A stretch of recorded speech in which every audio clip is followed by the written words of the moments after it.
헨젤과 그레텔 이야기 다들 아시죠? 어렸을 때 누구나 한 번쯤은 들어봤을 거예요. 그 어둡고 무서운 숲, 그리고 보기만 해도 달콤한 과잣집. 근데요, 혹시 이런 생각 해보셨어요? 그 숲속에 숨어있던 진짜 공포는 과연 뭐였을까요? 오늘 저랑 같이 그 이야기 속으로 한번 깊숙이 들어가 보시죠. 이야기는 바로 이 유명한 첫 문장으로 시작하죠. 머릿속에 바로 그림이 그려지지 않으세요? 정말 끝도 안 보이는 거대한 숲이 있고 그 바로 옆에 위태롭게 서 있는 작은 오두막집.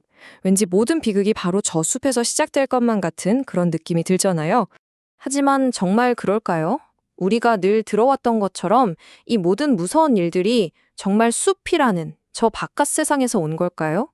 지금부터 이 질문을 한번 진지하게 따라가 보겠습니다. 사실 좀 놀라운데요, 이야기가. 우리에게 맨 처음 보여주는 공포는 숲속의 늑대나 괴물이 아니에요. 바로 지독하게 현실적이고 또 너무나 인간적인 재난, 바로 굶주림입니다. 이 동화의 배경에는 실제로 중세 유럽을 공포로 몰아넣었던 대기근이 아주 짙게 깔려 있어요. 먹을 게 없어진다는 건 그냥 배가 좀 고프다 이런 차원이 아니었거든요. 사회 전체를 뿌리부터 흔들어버리는 정말 거대한 재앙이었던 거죠. 그리고 이 끔찍한 재앙 앞에서 가장 먼저 무너져 내리는 게 뭘까요? 숲의 생태계? 아니요. 바로 가족이라는 인간 사회의 가장 기본이 되어야 할 울타리였습니다.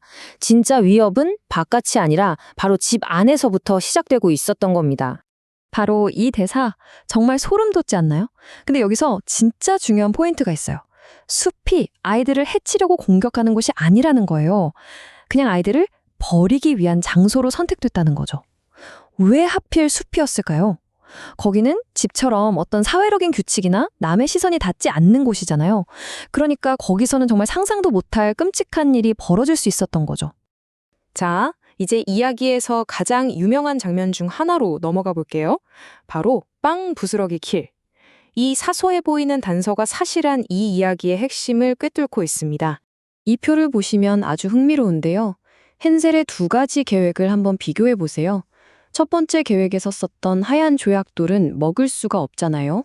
그래서 자연의 간섭 없이 길잡이 역할을 완벽하게 해냈습니다. 그런데 두 번째 계획에서 쓴 빵은 전혀 다른 운명을 맞이하죠. 이건 그냥 단순한 실패가 아니에요.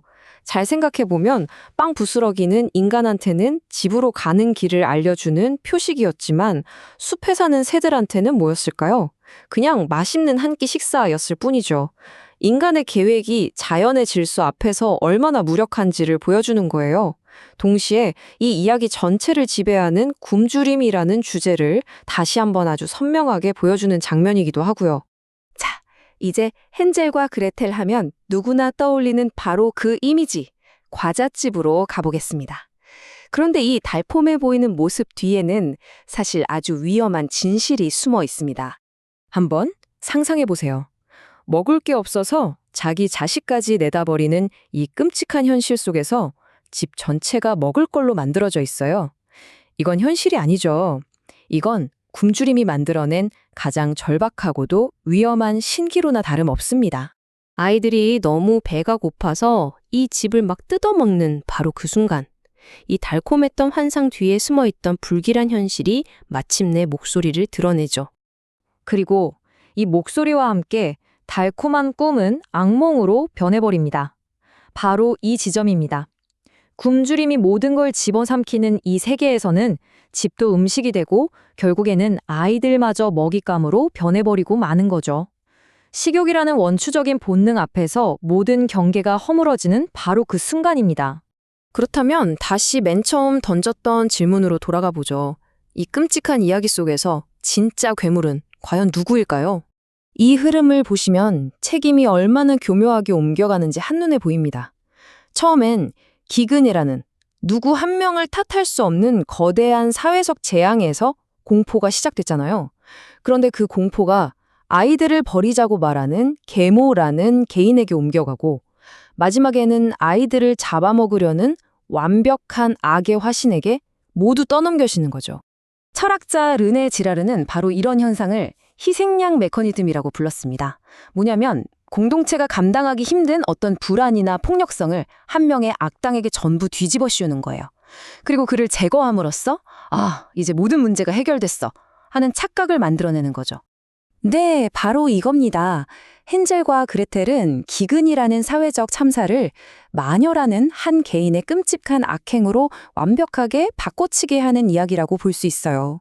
우리는 마녀가 죽는 걸 보면서 안도하지만 정작 이 모든 비극을 일으킨 진짜 원인은 까맣게 잊어버리게 되는 겁니다. 자, 이제 마지막으로 이 모든 분석을 통해서 우리가 숲, 그러니까 자연을 어떻게 바라보고 있는지 한번 되짚어 보려고 합니다. 생각해보면 참 이상하지 않으세요? 이 이야기에서 숲이 아이들을 직접 공격하거나 길을 잃게 만든 적이 있나요? 없어요. 숲은 그냥 가만히 있었을 뿐입니다. 아이들을 버린 것도 인간, 아이들을 잡아먹으려 한 것도 인간, 심지어 과잣집을 허겁지겁 뜯어먹은 것도 전부 인간이었죠. 숲은 그저 인간 내면의 공포와 폭력성을 비춰주는 거대한 스크린 혹은 거울이었을 뿐입니다. 이 비교가 참 많은 걸 생각하게 만들어요. 한쪽에서는 자연을 끝도 없이 우리에게 모든 걸 내어주는 존재로 보고 다른 한쪽에서는 우리를 집어삼키려는 무서운 존재로 보죠. 완전히 반대인 것 같지만 본질은 같아요. 자연을 우리랑 동등한 존재로 보는 게 아니라 인간의 필요에 따라 마음대로 써도 되거나 아니면 두려워하며 정복해야 할 대상으로만 보고 있다는 점이죠. 어쩌면요, 우리가 진짜로 무서워하는 건 숲 그 자체가 아닐지도 몰라요. 그 깊고 어두운 숲이라는 거울 앞에 섰을 때 비로소 보이는 우리 자신의 굶주림, 우리 안의 폭력성, 바로 그걸 두려워하는 건 아닐까요? 자, 마지막으로 여러분께 한번 여쭤볼게요.